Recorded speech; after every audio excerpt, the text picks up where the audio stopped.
Le decía que estamos estudiando el libro de Romanos. El jueves pasado Jorge habló acerca del Evangelio, ¿no?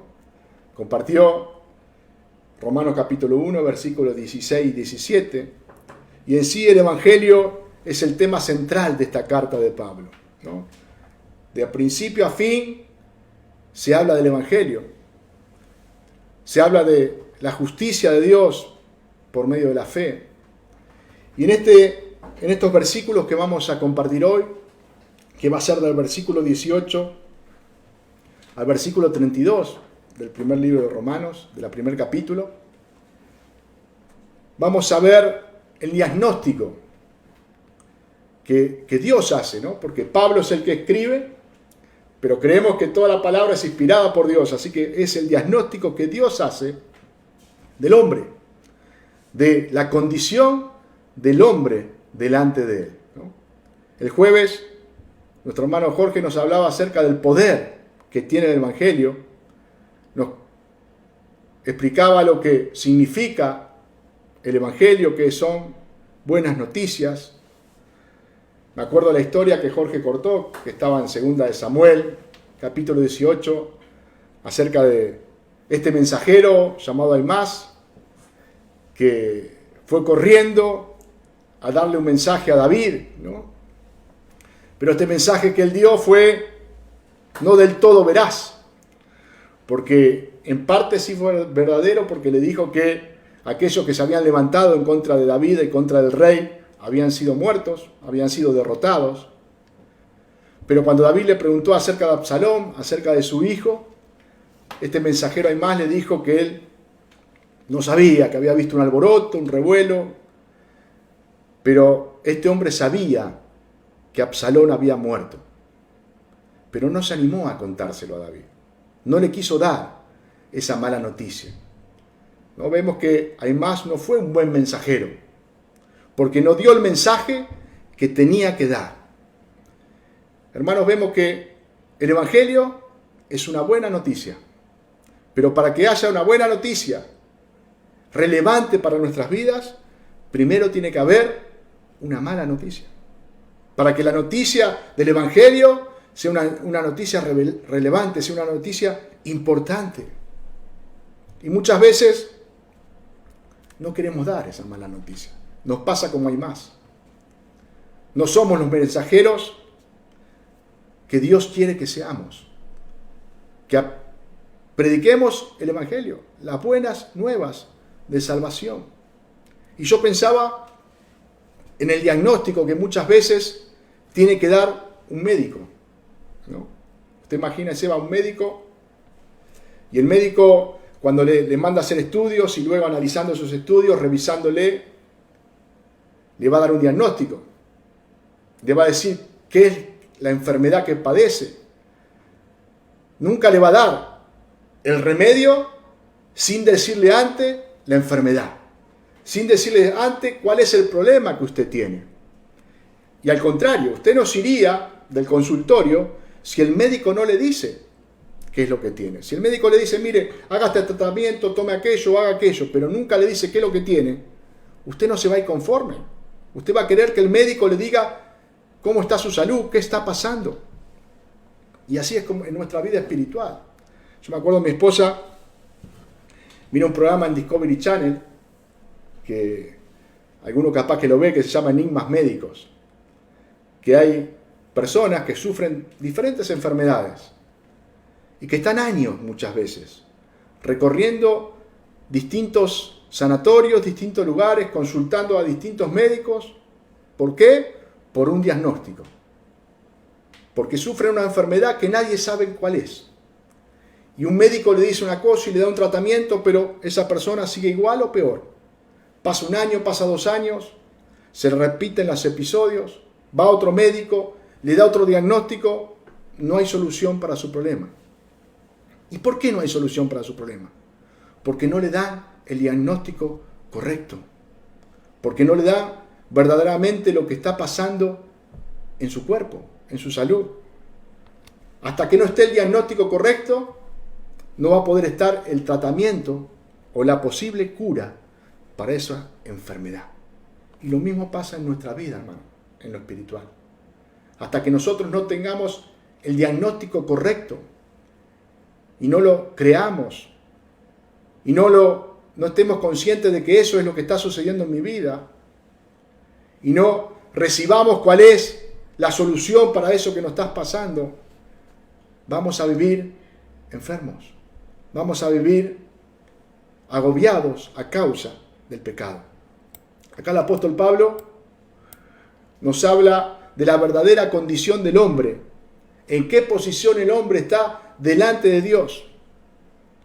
Y Dios tiene un diagnóstico exacto, correcto. Uno cuando va al médico, muchas veces el médico le pifia.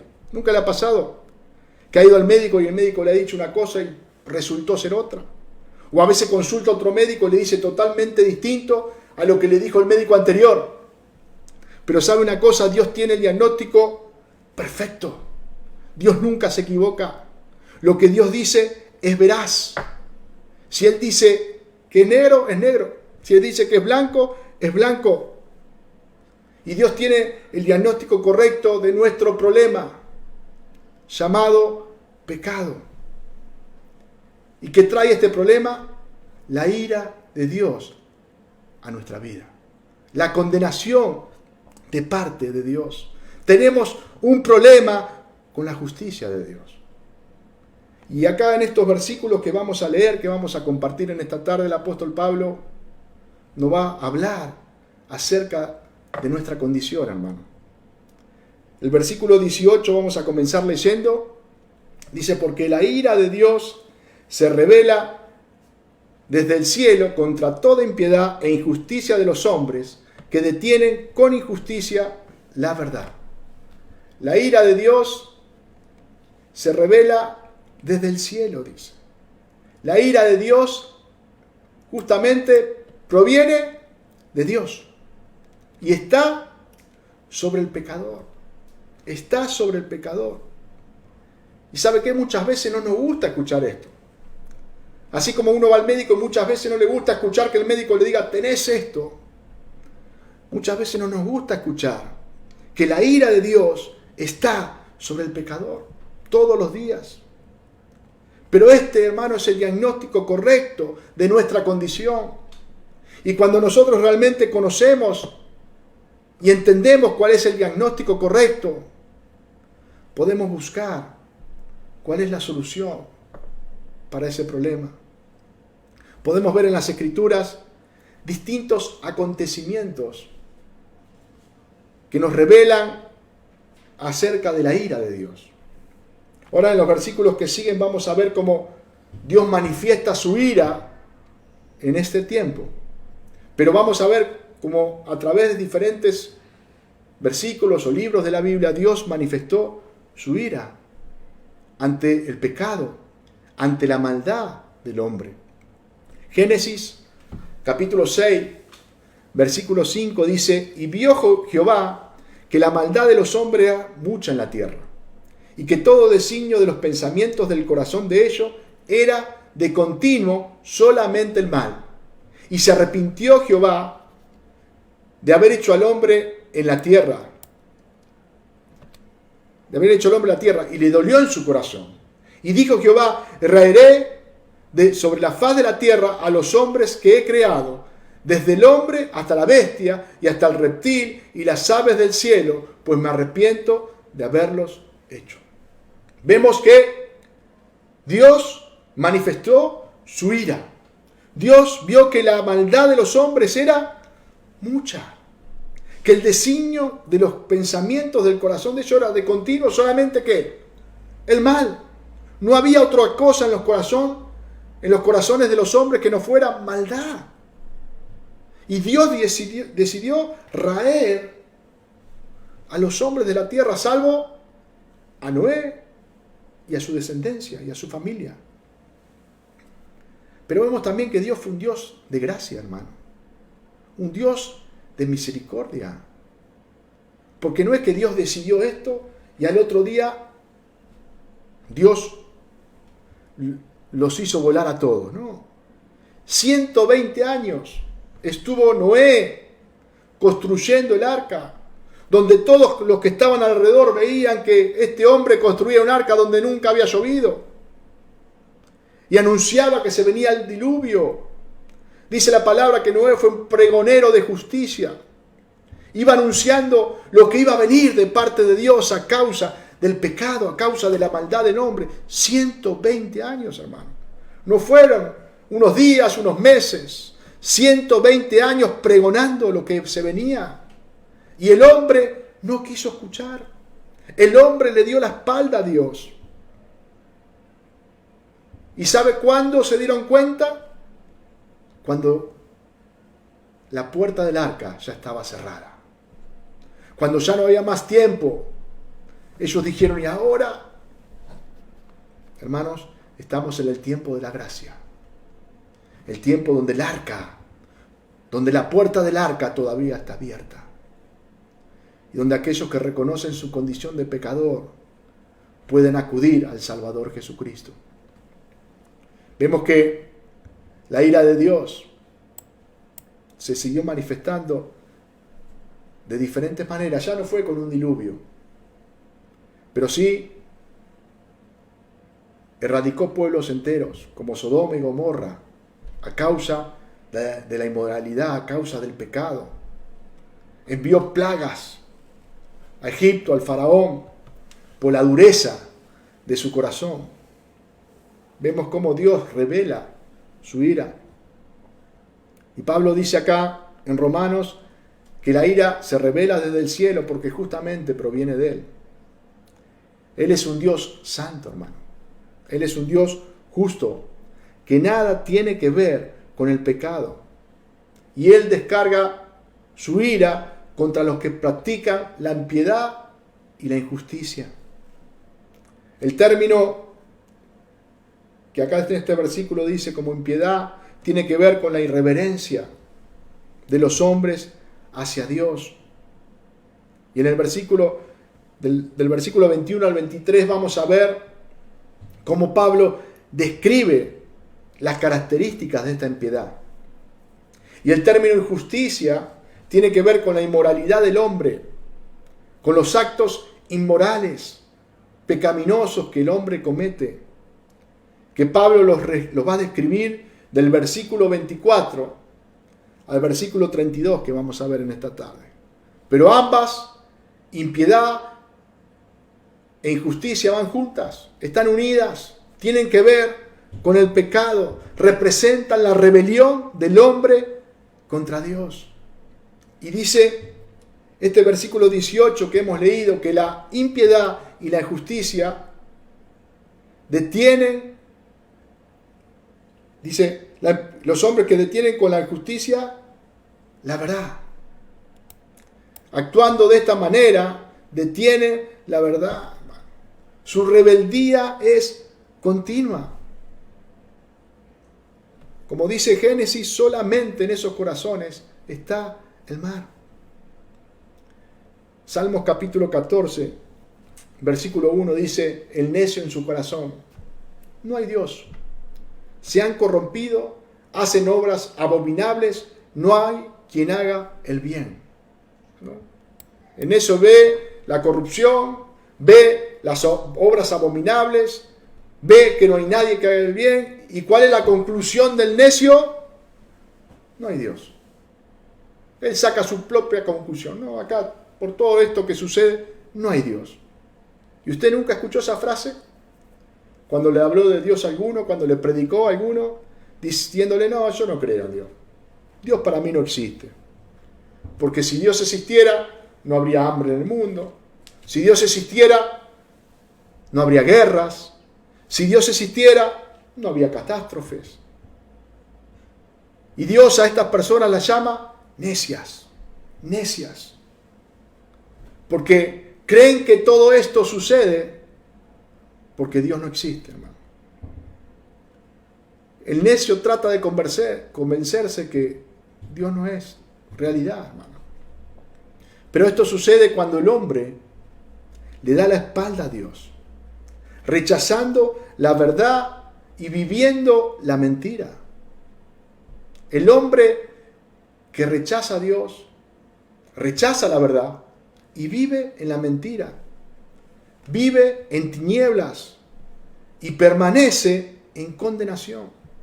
No solamente que vive en la mentira, que vive en tinieblas, sino que su vida permanece en condenación. San Juan capítulo 3, versículo 18 dice: el que en él cree no es condenado, pero el que no cree ya ha sido condenado porque no ha creído en el nombre del unigénito Hijo de Dios. El que no cree ya ha sido condenado. Aquel que no cree, que vive la mentira, ha sido condenado. Hermano, la Biblia nos revela que nadie puede negar la existencia de Dios. Porque a través de la creación, Él se ha dado a conocer a todos los hombres. Dios creó al hombre y creó todo lo que podemos ver en el universo, hermano. Mares, montañas, cielos, estrellas. Cuántas maravillas vemos acerca de lo que Dios ha creado. Y eso es visible a todos. Todos pueden ver la obra de Dios. Todos pueden ver la creación de Dios. Y no solamente que Dios creó y todos pueden ver eso, sino que Dios capacitó al hombre para que le pudiera conocer. Dios le dio raciocinio, Dios le dio una conciencia. Dios capacitó al hombre para que él pudiera conocer que existe un Dios, que existe un Creador poderoso, soberano, que tiene dominio en los cielos y en la tierra. Por lo tanto, el hombre es consciente de un Dios creador. La palabra lo dice, Dios lo dice, de un Dios todopoderoso, de un Dios soberano. ¿Por qué? Porque Dios se lo ha dado a conocer con un propósito, que esté bajo su voluntad y que le adore a Él. Pero el hombre rehusó adorar a Dios, rehusó reconocer a Dios, le dio la espalda a Dios. El versículo 20 de Romanos dice: porque las cosas invisibles de Él, su eterno poder y deidad, se hacen claramente visibles desde la creación del mundo, siendo entendidas por medio de las cosas hechas, de modo que no tienen excusa. Acá la palabra nos dice: Dios creó todo lo que existe y el hombre no tiene excusa para decir que Dios no existe, hermano. En la creación lo vemos. Dios se revela a toda la humanidad de esa manera. Sus obras nadie las puede negar. En su creación podemos ver su omnipotencia y su naturaleza divina. Como dice acá este versículo, su eterno poder y su deidad, hermano. Lo podemos contemplar en la creación. Lo invisible de Dios, aquello que no se ve, lo podemos ver a través de las obras de Dios. El salmista decía: los cielos cuentan la gloria de Dios y el firmamento anuncia las obras de sus manos. Los cielos cuentan la gloria de Dios, hermano. La magnificencia de Dios. La grandeza de Dios. Y el firmamento, lo que vemos acá en la tierra, todas sus obras, anuncia las obras de sus manos. Lo que Él hizo, lo que Él creó, hermano. Isaías 40:21 dice: ¿no sabéis? ¿No habéis oído? ¿Nunca os lo han dicho desde el principio? ¿No habéis sido enseñados desde que la tierra se fundó? Él está sentado sobre el circo de la tierra, cuyos moradores son como langostas. Él extiende los cielos como una cortina, los despliega como una tienda para morar. Fíjense lo que dice este versículo. Él está sentado sobre la tierra, dice, cuyos moradores, nosotros, somos como langostas, hermano. Él extiende los cielos como una cortina. ¿Vio cuando usted se levanta por la mañana o por la noche, se va a dormir y cierra la cortina? Bueno, eso hace Dios con los cielos. Ahí podemos ver la grandeza de Dios, el poder de nuestro Dios. Los despliega como una tienda para morar. Y el 26 dice, levantad en alto vuestros ojos y mirad quién creó estas cosas. Él saca y cuenta su ejército. A todos llama por su nombre. Ninguna faltará. Tal es la grandeza de su fuerza y el poder de su dominio.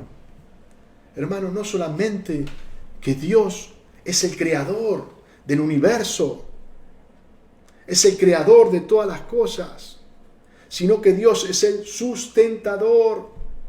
Dios es soberano, Dios sostiene su creación, porque Él es Dios. Y eso nadie lo puede negar, hermano. Muchas veces hay personas que son necios, que no pueden ver como las maravillas que Dios ha hecho. Las flores, cuántas miles, variedades de flores distintas, cada una con una semilla distinta, porque da una flor distinta, un fruto distinto. ¿Y eso fue obra de qué? ¿De una explosión? Hermano, fue obra de un Dios omnipotente, de un Dios grandioso, de un Dios soberano. Hasta el más acérrimo ateo en su interior sabe de la existencia de Dios cuando contempla la creación, hermano. Pero sabiendo la existencia de Dios, estos hombres no le reconocen como Dios.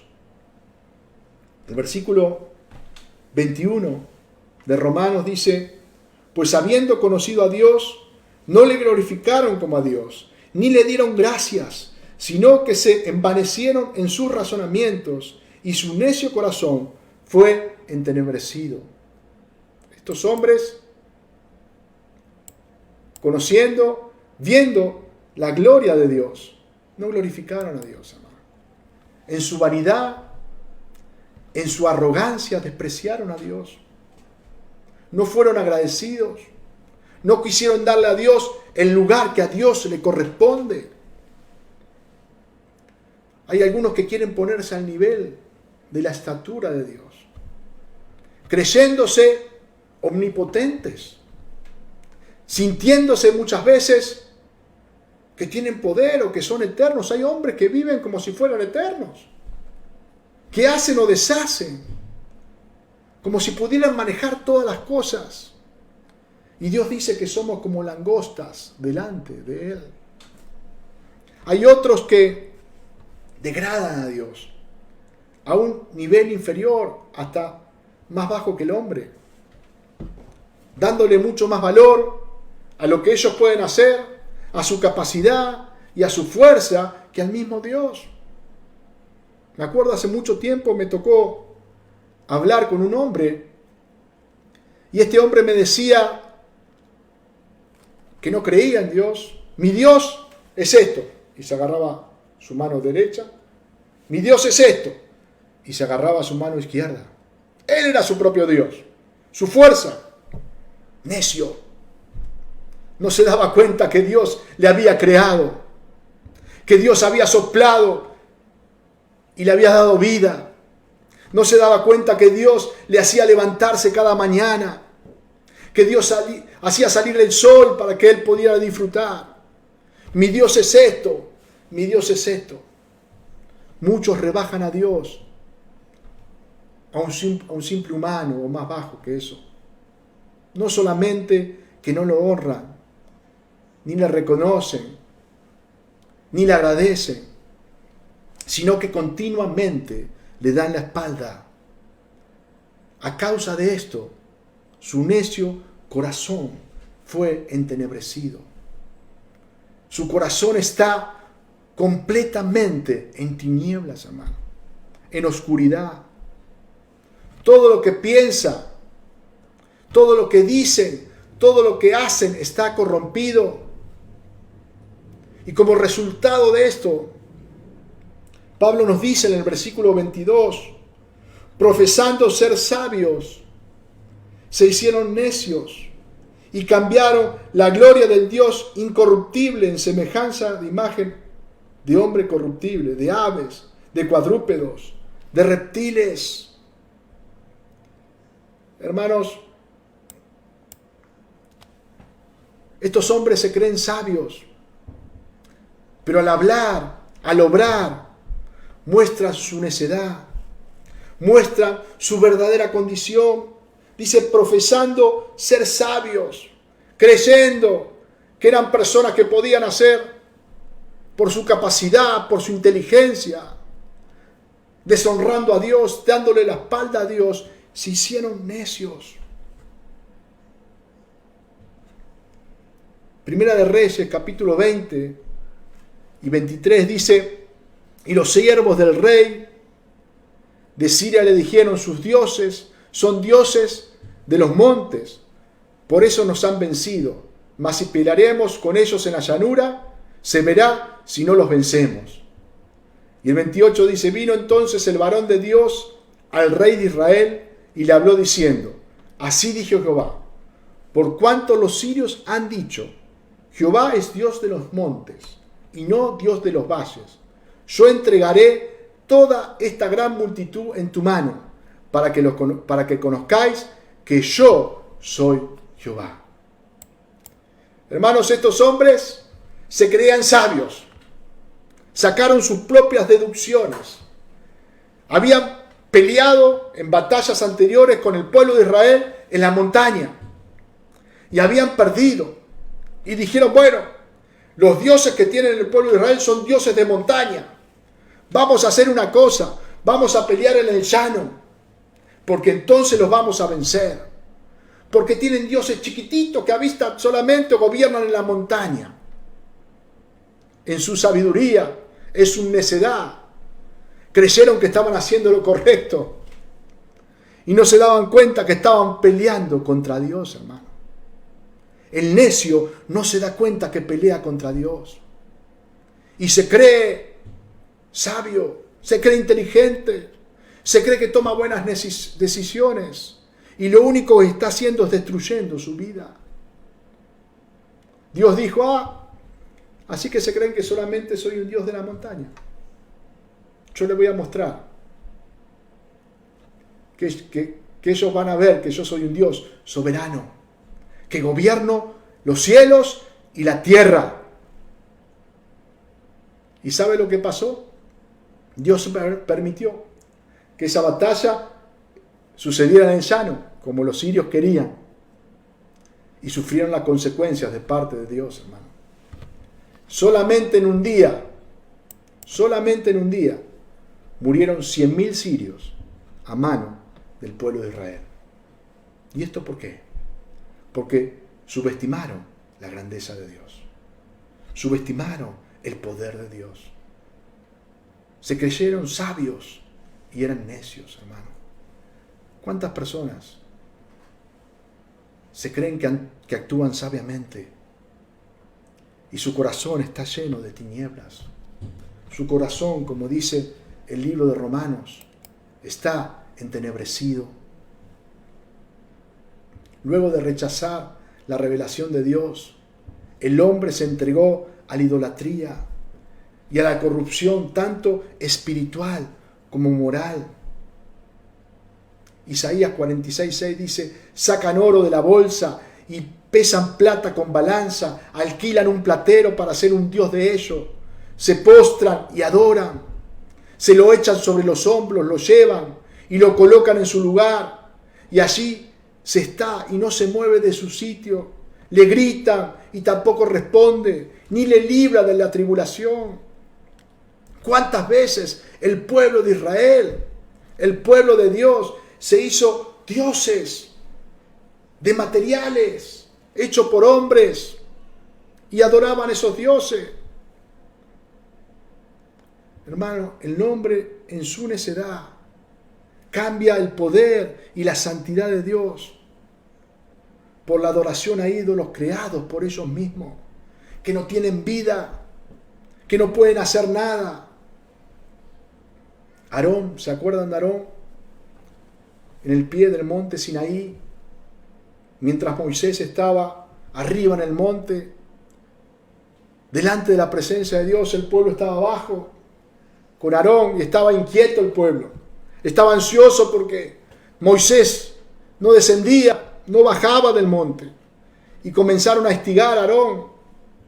Y Aarón hizo un becerro de oro y le dijo al pueblo de Israel, al pueblo de Dios: este es tu Dios que te sacó de Egipto. Cuánta necedad, hermano. Cuánta necedad muchas veces hay en nuestro corazón. El Salmo 106, hablando de esto, versículo 20, dice: así cambiaron su gloria por la imagen de un buey que come hierba. Olvidaron al Dios de su salvación, que había hecho grandezas en Egipto, maravillas en la tierra de Cam, cosas formidables sobre el mar Rojo, y trató de destruirlos. Ahí se encendió la ira de Dios, hermano. Cambiaron todo lo que Dios había hecho. Este Dios grande que los sacó con mano fuerte, poderosa, los libró de 400 años de haber estado esclavos en Egipto, los hizo habitar en tierras fértiles, hizo cosas formidables por este pueblo, los alimentó, los cuidó, y cambiaron todo eso por un animalito que come hierba. Dice la palabra de Dios que Dios trató de destruirlo, de no haberse interpuesto Moisés, su escogido, delante de él, al fin de apartar su indignación para que no lo destruyese. Moisés intercedió por su pueblo, para que la ira de Dios no descendiera sobre ellos. Hermano, el hombre en su naturaleza es un idólatra. El hombre busca un ídolo, quiere tener un ídolo, quiere abrazar un ídolo. Eso es lo que está arraigado en su corazón. ¿Y sabe lo que es la idolatría? Es poner a algo o a alguien en el lugar que le corresponde a Dios. Eso es idolatría. Aferrarme a algo o a alguien, a una persona, y que ese algo o alguien ocupe el lugar que Dios debe ocupar en mi corazón, que Dios debe ocupar en mi vida. Y cuando esto sucede, las consecuencias son terribles. Estas acciones pecaminosas de los hombres traen como resultado la ira de Dios, hermano. La ira de Dios. Y vamos a ver ahora, a partir de este versículo 24 de Romanos, cómo actúa la ira de Dios. Porque Dios manifiesta su ira de diferentes maneras. Vimos en la antigüedad con el pueblo de Israel, vimos en Génesis cómo Dios manifestó su ira. Y podemos ver en distintos libros de la Biblia cómo Dios manifiesta su ira. Y ahora vamos a ver cómo Dios manifiesta su ira en este tiempo por el pecado, a causa del pecado del hombre. El versículo 24 dice: por lo cual también Dios los entregó a la inmundicia en las concupiscencias de sus corazones, de modo que deshonraron entre sí sus propios cuerpos. La frase Dios entregó, que aparece en el versículo 24, la vamos a ver también en el versículo 26 y en el versículo 28. En este versículo 24 dice: los entregó a la inmundicia. En el 26 dice: los entregó a pasiones vergonzosas. Y en el versículo 28 dice: los entregó a una mente reprobada. Nos habla, cuando nos dice Dios los entregó, nos habla de la ira de Dios. ¿Y cómo Dios manifiesta su ira? Abandonándolos, distanciándose de ellos, separándose de ellos. No nos habla de una entrega como que Dios, ¿vieron cuando yo agarro esto y voy y lo llevo y lo entrego a un lugar? No. La entrega que nos habla acá nos habla como de un abandono. Como que Dios se retira y deja al hombre que manifieste lo que hay en su corazón. Y todas las cosas que vamos a ver de acá en adelante son todas las cosas que están en el corazón del hombre, hermano. No es, apareció el diablo de golpe. No, hermano. Es el hombre. Es la naturaleza del hombre que tiene todas estas cosas en su corazón. Y que cuando Dios se retira, salen a la luz. ¿Saben por qué el hombre no es tan depravado como podría ser? Porque Dios lo retiene. Porque la gracia y la misericordia de Dios están ahí. Porque si no, el hombre sería mucho más depravado todavía de lo que es, hermano. Nos habla del abandono de Dios, dejando al pecador en las concupiscencias de sus corazones, en los deseos, en los malos deseos de sus corazones, siendo gobernados por ellos. El hombre muchas veces se cree que es bueno, ¿no? ¿No he hablado con personas que le han dicho que eran buenas? Yo soy bueno, yo nunca le hice mal a nadie, tengo mi familia, y creen que son buenos. Pero la palabra de Dios nos enseña que bueno no hay ni uno solo, hermano. Que bueno no hay ni uno solo. Que solamente Dios es bueno. Pero el hombre muchas veces se cree bueno. Hemos visto al principio, en Génesis capítulo 6, versículo 5, que decía que todo designio de los pensamientos del corazón del hombre era de continuo solamente el mal. Y ese es el hombre al principio. ¿Y usted cree que el corazón del hombre cambió? No. El corazón del hombre sigue siendo el mismo. Solamente el designio que hay en el corazón del hombre es el mal. Así que Pablo nos está hablando acá de un acto judicial de parte de Dios. Dios emite juicio sobre el hombre. Va a emitir juicio final cuando estemos delante de su presencia. Nadie va a escapar del juicio de Dios. Todos van a tener que rendir cuentas delante de Él.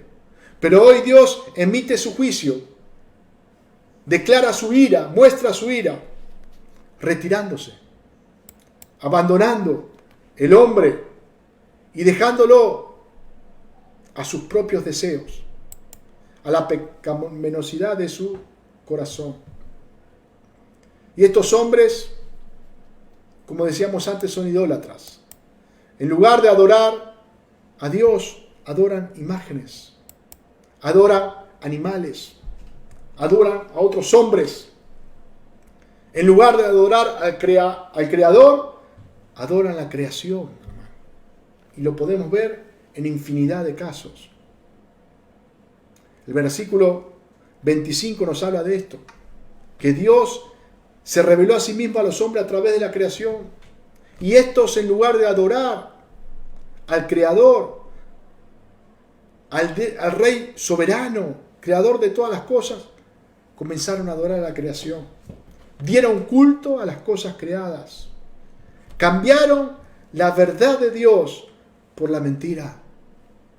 Y por eso la ira de Dios se reveló, como dice Pablo en el versículo 24 y en el versículo 26 en adelante. Dice el versículo 26 y 27, por esto Dios los entregó a pasiones vergonzosas, pues aún sus mujeres cambiaron el uso natural por el que es contra naturaleza. Y de igual modo también los hombres, dejando el uso natural de la mujer, se encendieron en su lascivia unos con otros, cometiendo hechos vergonzosos, hombres con hombres, y recibiendo en sí mismo la retribución debida a su extravío. Acá Pablo empieza a hablar de la depravación del hombre. Y va a lo más extremo.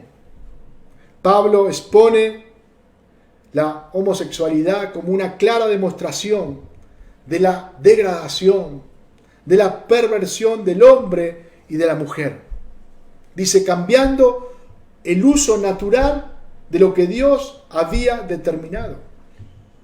Pablo no dice que la homosexualidad es un pecado mucho más grave que otros pecados. Es pecado, hermano. Y tiene la misma gravedad que otros pecados. Pero está mostrando cómo el hombre se pervirtió. Dios creó al hombre y a la mujer para que ellos se unieran en matrimonio y juntos formaran un hogar, una familia, procrearan. Y el hombre pervirtió eso. A causa de darle la espalda a Dios, a causa de su corazón entenebrecido, a causa del abandono de Dios, el hombre se encendió en estas perversiones y expone lo peor. Las Escrituras nos enseñan que las relaciones sexuales fueron creadas para el matrimonio, hermano. Dios creó al hombre, creó a la mujer, y en base a esa creación los unió y formó el matrimonio. Y Dios determinó que todo acto sexual fuera del matrimonio es pecado, porque es contrario a la voluntad de Dios. Esto es lo que Dios determinó. Pero vemos que el hombre en su pecado pervirtió la voluntad de Dios. En el versículo 28, una vez más, a raíz de sus actos, Dios los entrega.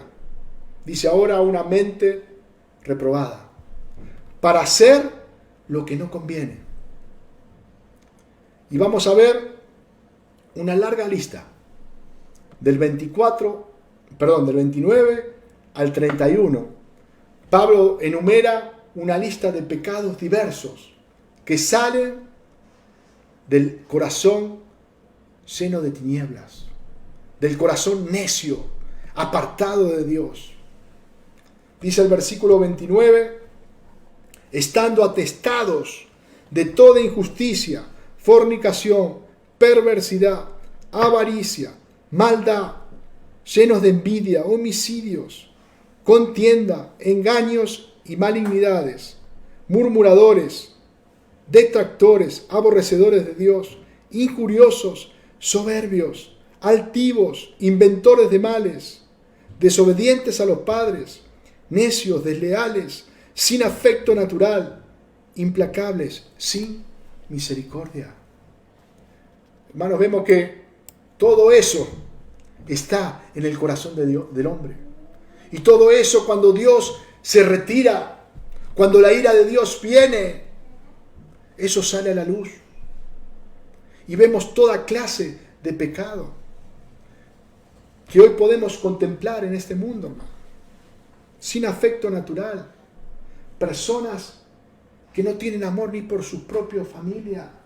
Abandonan a sus padres, les pegan a sus padres, matan a los hijos que van a nacer en el vientre, sin afecto natural. Inventores de males, detractores, injuriosos, murmuradores, desobedientes a los padres. Fíjense la variedad de pecados que salen del corazón del hombre. Los que cometen tal acto son conscientes, los que hacen estas cosas, hermanos, son conscientes de lo que están haciendo. ¿Por qué? Porque la palabra de Dios me enseña que saben que existe un Dios. Tienen una conciencia que les dice lo que está bien y lo que está mal. Por lo tanto, tendrán que rendir cuentas delante de Dios. Y el versículo 32, el último versículo, dice que no solo se agradan en hacer estas cosas, sino que aprueban con beneplácito al que las hace. Dice, quienes habiendo entendido el juicio de Dios, que los que practican tales cosas son dignos de muerte, no solo las hacen, sino que también se complacen con los que las practican.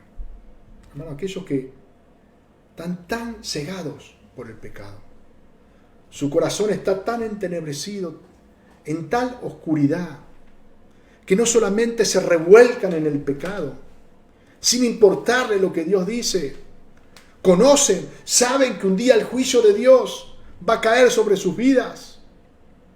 Y no solamente que siguen viviendo de la misma manera, sino que aprueban a aquellos que pecan contra Dios, que actúan igual que ellos. Yo tengo una esposa, pero aquel que se quiere casar con un hombre, está bien, es su vida. Aprueban. Ni le importa lo que Dios dice.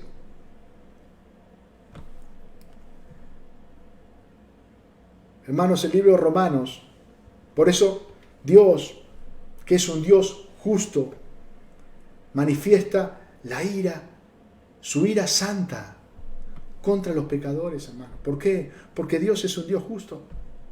Porque Dios es un Dios santo. Es un Dios que aborrece el pecado. Y el hombre no tiene excusa delante de él. No hay alguien que delante de la presencia de Dios se pueda excusar y pueda decirle: Señor, yo no sabía que tú existías. Yo no sabía que esto estaba mal. La palabra dice que no tienen excusa. En todo el libro de Romanos aparece 4 veces la frase que vimos aquí en el primer capítulo: Dios entregó. En este capítulo 1, Dios entrega a los hombres a sus malos deseos, a sus mentes reprobadas, a su inmundicia. Pero en el capítulo 8, versículo 32 de Romanos, dice: el que no escatimó ni a su propio Hijo, sino que lo entregó por todos nosotros.